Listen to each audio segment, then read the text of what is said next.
I first heard about the concept of kind of a harbor ministry from Tim before he even came on staff with Berean. So, I've been in ministry now almost 4 decades and feel like I've worked really hard to maintain healthy rhythms. I don't feel like I burn out or stress out. So I didn't feel like I needed to go for that.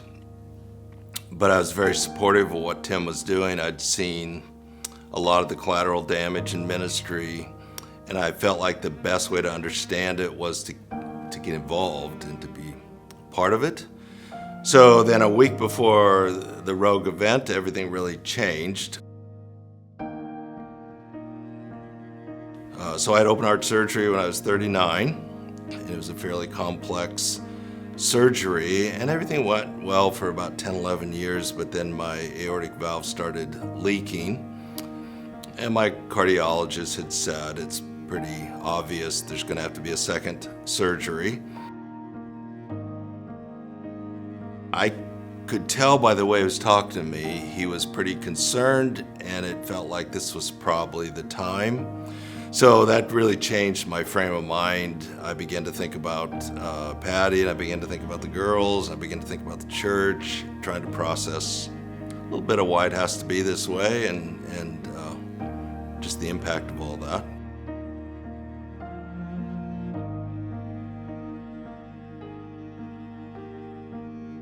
So the first full day in Estes is a half day of silence and solitude, 4 hours of you and your journal and God. Most of the guys were going up to higher ground, better view. And I started up the hill, and I remember vividly my heart beating through my chest and thinking, this isn't too smart when I'm not quite sure what's happening. So I went down the other direction, and actually there was a meadow down below, there was a creek going through the meadow, there were some woods there. And it was well into the afternoon when I was just trying to process some of these things and pray and trust God through all this, but concerned, when I heard the sound of a bull elk bugling. And I actually heard it for a little bit before I actually saw him. He came out of the woods and maybe 50 yards from me, and for probably 30 minutes just moved around the meadow and continued to bugle every now and then. It was a very majestic scene. But in the midst of all of that, it's like God spoke to me. So I didn't hear an audible voice, but it still was really clear.